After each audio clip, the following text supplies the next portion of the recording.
सास ने पढ़ी कक्षा 12वीं। पाखी एक मल्टीनेशनल कंपनी में काम करने के साथ सोशल एक्टिविस्ट भी होती है, जो ऑफिस खत्म होने के बाद शाम को घर आकर जरूरतमंद छोटे बच्चों को फ्री में पढ़ाती है।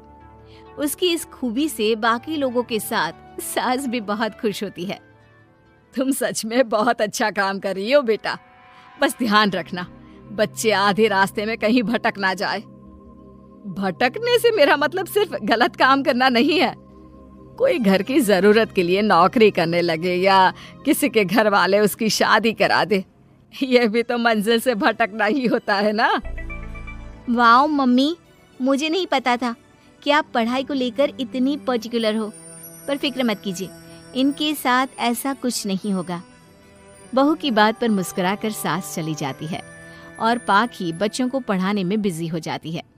उसी रात पाखी और विराट साथ बैठकर बातें कर रहे होते हैं, जिसमें बहू सास की पढ़ाई को लेकर नजरिए का विराट के सामने जिक्र करती है। हाँ, मुझे सब पता है।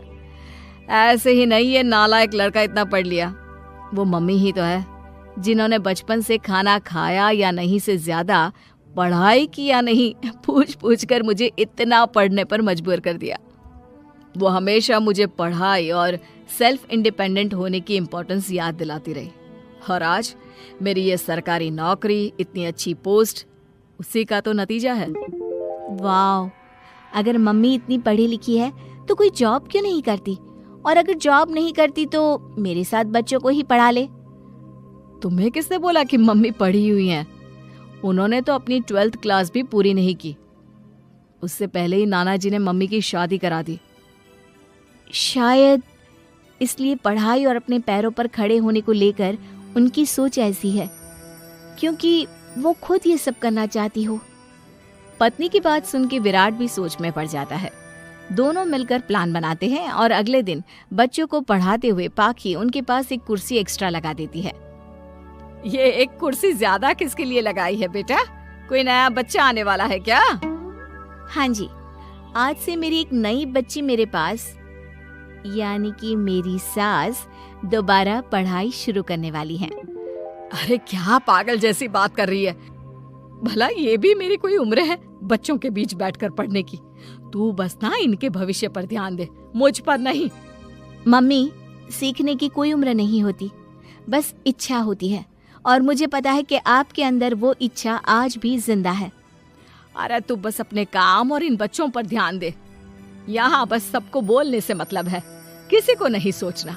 अगर बात बाहर निकली तो समाज क्या सोचेगा और परिवार का कितना नाम बदनाम होगा। मम्मी, आपने पापा और इस परिवार के बारे में बहुत सोच लिया। सबकी खुशियों के लिए अपने सपने बहुत कुर्बान कर दिए। अब ये वक्त अपने पर ध्यान देने का है। और जिस समाज की आप बात कर रही हो ना, उसकी तो आदत है हर कामयाब होते इंसान पर पत्थर मारने की। बेटी को भी बहू का साथ देते देख सास गुस्से में अपना सर पकड़कर बड़बड़ाते हुए वहां से चली जाती है। ये स्टूडेंट थोड़ी जिद्दी है, पर इन्हें मैंने 12th क्लास पास नहीं कराई तो मैं भी अपनी सास की बहू नहीं। ये देखने में तो मजा ही आ जाएगा। इसी के साथ पति पत्नी मिलकर सास को पढ़ाने के मिशन पर लग जाते हैं, लेकिन सास उनकी हर कोशिश को नाकाम कर देती है। एक शाम विराट अपनी मम्मी के लिए 12th क्लास की बुक्स लेकर आता है, जिन्हें देखकर इस बार सास का गुस्सा उन दोनों पर मानो फूट ही पड़ता है। अरे तुम दोनों का दिमाग खराब हो गया है क्या, जो ये बेवजह की जिद पकड़े बैठ गए हो? मैंने एक बार बोल दिया ना, मुझे कोई पढ़ाई नहीं करनी। इसके बाद मेरी पढ़ाई को लेकर मुझे घर में कोई जिक्र नहीं चाहिए। पोता पोती पकड़ने की उम्र में किताबें पकड़ूंगी तो अच्छी लगूंगी क्या? अरे परिवार का मजाक बन जाएगा। मम्मी, पोते पोती आप पढ़ने के बाद भी तो खिला सकती हो। और रही मजाक बनाने वाले लोगों की बात, तो उनके पास खुद का कोई सपना होता नहीं, इसलिए दूसरों की उड़ान रोकने की कोशिश करते रहते हैं। बस एक बार माँ, आप कोशिश तो करो। अगर अच्छा नहीं लगा तो हम दोबारा कभी नहीं बोलेंगे। बेटी की बात सुनकर माँ सोच में पड़ जाती है और ये सोचती है कि थोड़े दिन पढ़ लेती हूँ और उसके बाद पढ़ने में अच्छा नहीं लग रहा, ये बोलकर मना कर दूंगी। ऐसी प्लानिंग बनाकर वो पढ़ने के लिए तैयार हो जाती है। मौके का फायदा उठाकर तुरंत वे लोग सास का ओपन से 12th में एडमिशन करा देते हैं। मम्मी, आज से आपकी सारी जिम्मेदारी मेरी। अब तो आपका नाम टॉपर के लिस्ट में आने से कोई नहीं रोक सकता। ये मेरे सीधे बच्चे, इन्हें अंदाजा भी नहीं कि माँ का प्लान क्या है। पाखी सास को पढ़ाना शुरू करती है। दिन बीतते हैं जिसमें धीरे धीरे सास भी कंफर्टेबल होने लगती है, लेकिन फिर पाखी एक सब्जेक्ट पढ़ने के लिए ट्यूशन जाने का सजेशन देती है, जिस पर बहुत गुस्सा, ड्रामा करने और पाखी के लाख बार मनाने के बाद एक बार फिर सास तैयार हो जाती है। थैंक यू मम्मी, आपको नहीं पता कि आपका 12th क्लास पढ़ना हम दोनों के लिए कितना ज़रूरी है। अब ये सिर्फ आपका नहीं, हमारा सपना भी बन गया है। बहू की बात सुनकर सास अपने प्लान को लेकर सोच में पड़ जाती है। अगले दिन पाखी सास के साथ उन्हें ट्यूशन छोड़ने जा रही होती है, जहाँ रास्ते में पड़ोस की कुछ औरतें बैठी मिलती हैं। अरे वाह विराट की मम्मी, तुम्हारा इस उम्र में पढ़ाई का कौन सा भूत जाग गया। बहू को बोलो कि पोता पोती दे दे और बच्चों के साथ खेलो। अरे क्या उनके बीच बैठकर अपनी खिल्ली उड़वाने चल पड़ी। आंटी जी, जब सरकार या भगवान ने सीखने की कोई उम्र नहीं रखी तो आपको क्या दिक्कत है। अरे देखो तो जरा, बहू की जुबान कैसे कैंची जैसी चल रही है। अब सास घर संभालने की जगह इन सब चीजों पर ध्यान रखेगी तो बहू के तो ये हाल होने ही है ना। देखा बहू, इसलिए बोलती थी, अरे खाली दिमाग वालों से बहस नहीं करनी चाहिए, क्योंकि वो जब भी मुंह खोलेंगे गू ही बोलेंगे। उदाहरण तो तुमने अभी देख लिया। वैसे बहन, मैं तो अपना सपना पूरा कर लूंगी, लेकिन क्या यहाँ बैठकर पंचायत करने के अलावा तुम लोगों का कोई दूसरा सपना भी है। सारी औरतें चुप हो जाती हैं और सास बहू चले जाते हैं। अब सास के अंदर पढ़ने की इच्छा जाग उठती है और वो अपना प्लान छोड़ मन लगाकर पढ़ाई करना शुरू कर देती है। देखते ही देखते 1 साल बीतता है और बोर्ड एग्जाम शुरू हो जाते हैं। मम्मी, एग्जाम के लिए जाने से पहले जल्दी से ये दही शक्कर खा लो। अरे चल पागल, ये सब बच्चों के लिए होता है। अभी आप भी हमारे लिए स्कूल में एग्जाम देने वाली बच्ची ही तो हो। बच्चों का प्यार देखकर सासू माँ खुश हो जाती है और दही शक्कर खाकर विराट के साथ घर से निकल जाती है, जो मम्मी को एग्जाम सेंटर पर छोड़ ऑफिस चला जाता है। इसी तरह समय बीतता है और एग्जाम खत्म होने के बाद देखते ही देखते रिजल्ट भी आ जाता है। मेरी टॉपर माँ, तुमने तो तहलका मचा दिया।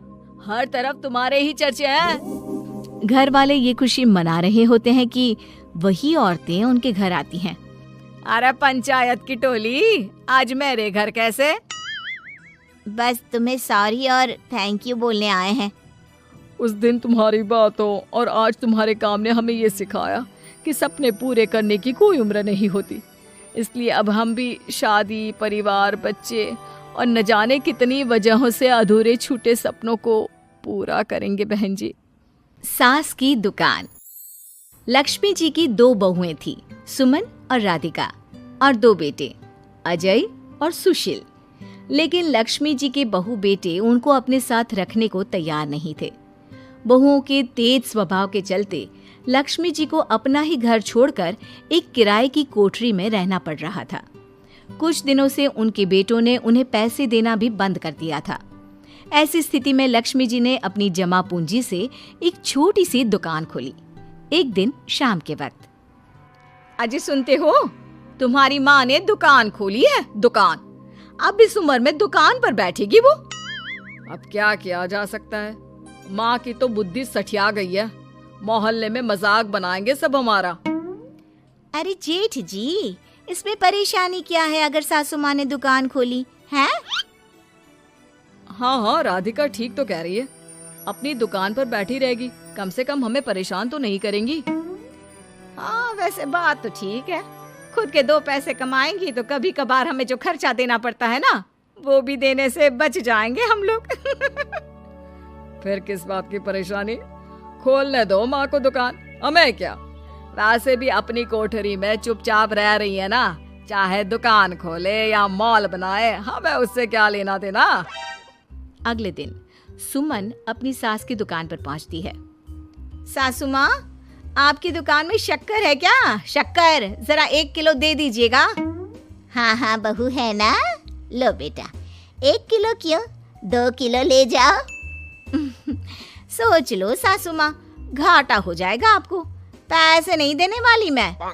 देखो सुमन, ये मेरी दुकान है और यहाँ पर जो भी कोई सामान खरीदने आता है उसे पैसे तो देने ही पड़ते हैं।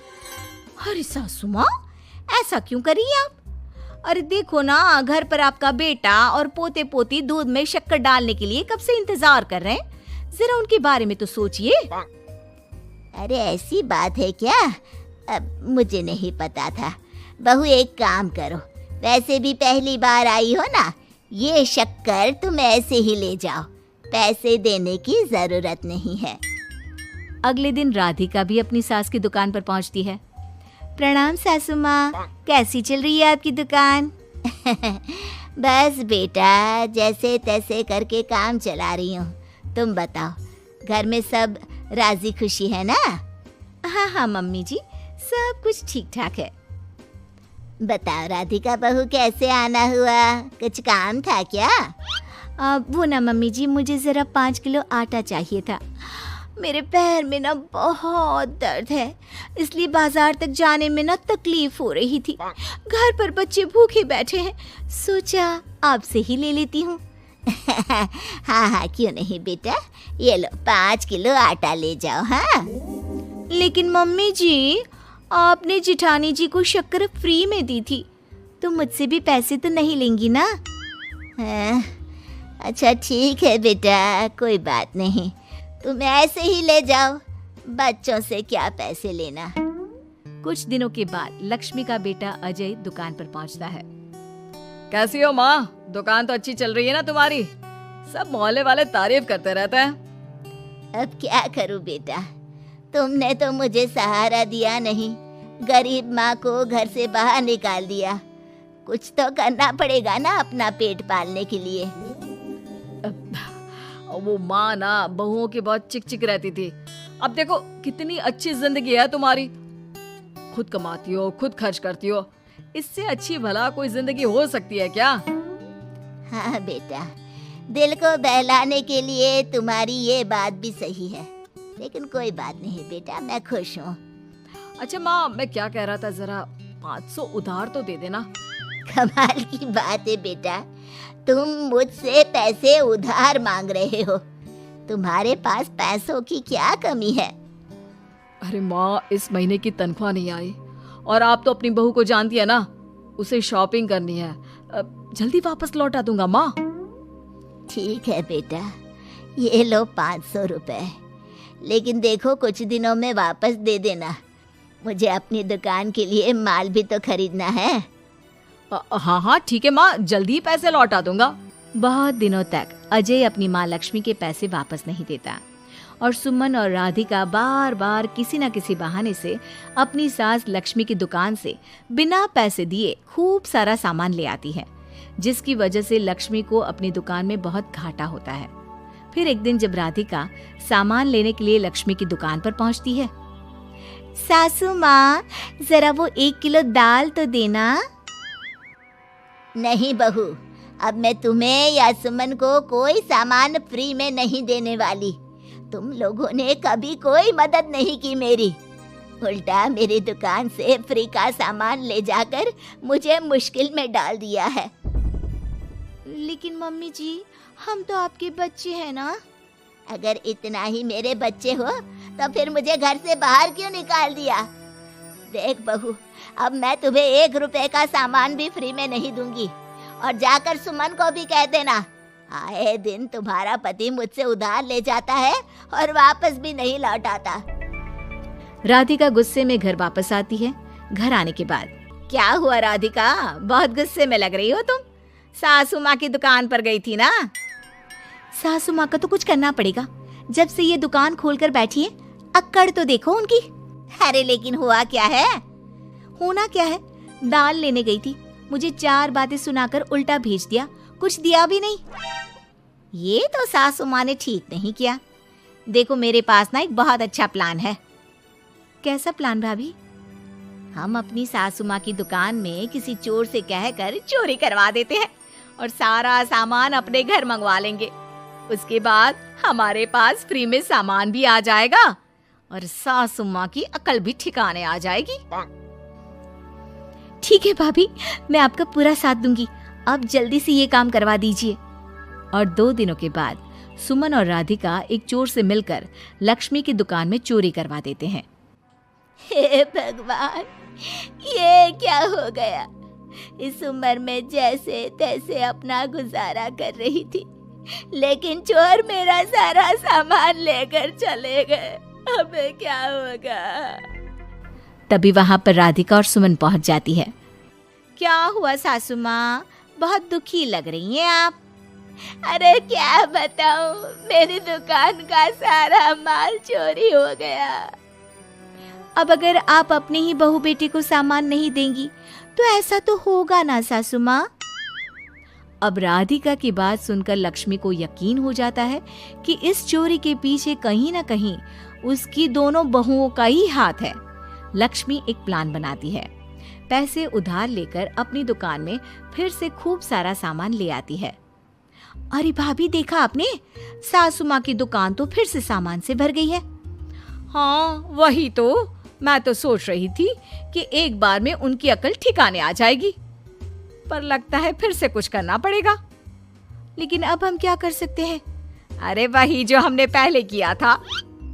इसका मतलब फिर से चोरी करवाएंगे? हाँ, उसके बिना हमारा काम कैसे चलेगा? और इस बार चोरी करने हम दोनों चलेंगे, कुछ नहीं छोड़ेंगे उनकी दुकान में। सुमन और राधिका दोनों मिलकर लक्ष्मी की दुकान में चोरी कर लेती हैं और सारा सामान चुपचाप अपने घर के स्टोर में लाकर रख देते हैं। लेकिन सुबह होते ही लक्ष्मी पुलिस लेकर सुमन और राधिका के घर पहुंच जाती है। इंस्पेक्टर साहब, मेरी इन दोनों बहुओं ने ही घर में चोरी की है। अरे ना इंस्पेक्टर साहब, ये हम पर झूठा इल्जाम लगा रही हैं। अरे हम क्यों इनकी दुकान में चोरी करने लगे? माँ, आपको शर्म नहीं आती अपनी बहू पर झूठा इल्जाम लगाते हुए? हाँ माँ, हम आपके बेटे हैं और ये आपकी बहुएं हैं। आप ऐसा कैसे कर सकती हैं? लक्ष्मी जी, क्या आपके पास कोई सबूत है? अरे इंस्पेक्टर साहब, आप इनकी बातों में मत आइए। ये हमारी माँ है और इनकी दिमागी हालत ठीक नहीं है, इसीलिए तो हमसे अलग रहती हैं। इंस्पेक्टर साहब, मेरी दिमागी हालत बिल्कुल ठीक है और मेरे पास इन दोनों के खिलाफ बहुत बड़ा सबूत है। बताइए, क्या सबूत है आपके पास? आप जरा मेरी दोनों बहुओं के हाथ पानी से धुलवा दो, फिर सब कुछ साफ साफ पता चल जाएगा। अरे हाथ पानी से धोने से क्या होगा माँ? आप दोनों मेरे सामने अपने हाथों पर पानी डालिए। जैसे ही राधिका और सुमन अपने हाथ पानी में डालती हैं, उनके हाथों का रंग लाल हो जाता है और ये देखकर सब लोग हैरान रह जाते हैं। अरे ये क्या, तुम्हारे हाथों का रंग अचानक से लाल कैसे हो गया? क्योंकि मैंने अपनी दुकान के सारे सामान पर एक तरह का केमिकल लगा कर रखा था। मुझे पता था जो भी चोरी करने आएगा वो सामान को अपने हाथों से उठाएगा और उसके हाथों पर रंग लग जाएगा। अरे माँ, आप तो बहुत चालाक निकली।